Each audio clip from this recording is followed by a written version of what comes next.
I'm preparing for a long haul fishing trip, so I wanted to give you guys the things that I check and do before taking my boat on a long haul. Let's get started. So you're gonna wanna check your hitch ball here and make sure it's got an adequate amount of grease.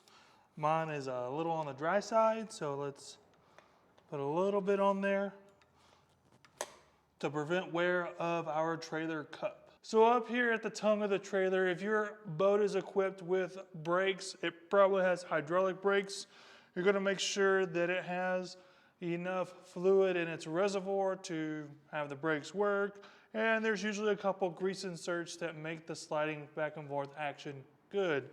You also wanna make sure you inspect all your cables for your lighting and your safety chains as well while you're up here. So moving on down here to the tires, there's a lot of stuff that we need to do in this area. First, let's start off with the tires. You need to look and see if there's any uneven wear. This may be a sign that your axles aren't aligned properly. So if there's uneven wear, you may need to look at getting it to a trailer shop and checking that out. Also, you want to see if your tires are low on tread. If they're low on tread, go ahead and get a new set. Also, inspect the tires to see if there's any cracking or any weak points going on. I usually replace my tires every 3 to 4 years. So back behind the tire is probably some of the most important equipment you have. And you're going to have at least a shackle and a hanger if you have a single axle. Or if you have a tandem axle like I do, you're gonna have 2 shackles here and 2 hangers at the end. You wanna make sure none of this stuff is loose. And if you have nylon inserts for any of this, you probably want to replace it with greasable brass inserts so you get more life out of your springs and shackles. Next, we're going to jack up the tire off of the ground and we're going to grab the tire and move it side to side. If we feel anything more than a click, it may mean that your hub has some problem, so you might want to replace the bearings or the whole hub assembly altogether.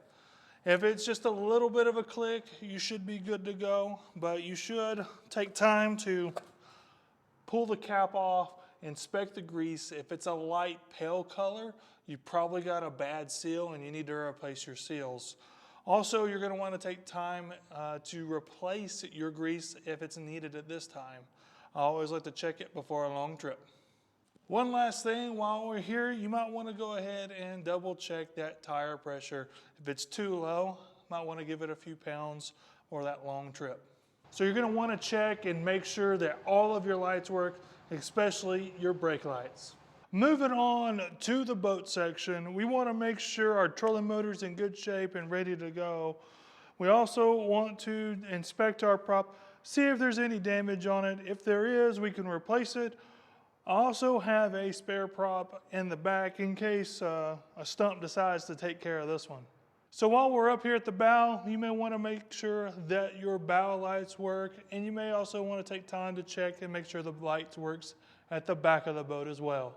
So the next few are some safety things we need to keep in mind. You want to make sure that your horn works.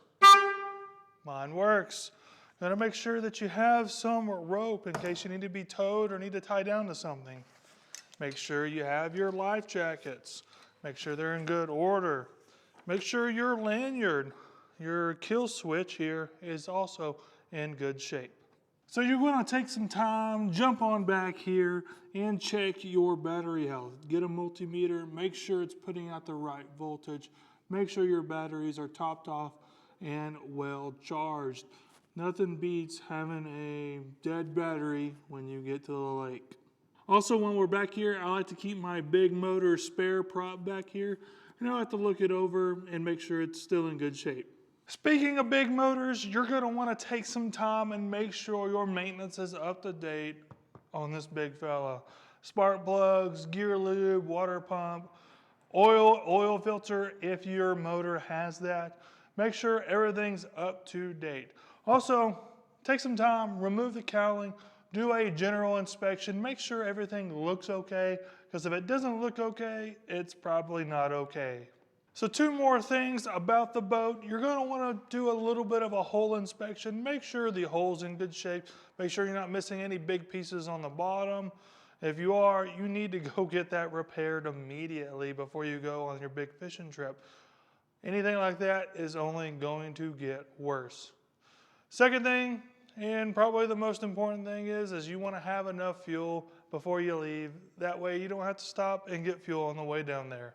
So some tools and other miscellaneous things I like to make sure I bring on my trip. One is an extension cord, and the other is a charger. This is my lithium battery charger. It takes a different charger than my other batteries, so I like to bring it as well. I have an entire tire changing kit. It has a bottle jack, an impact, the sockets that I need, a fully charged battery.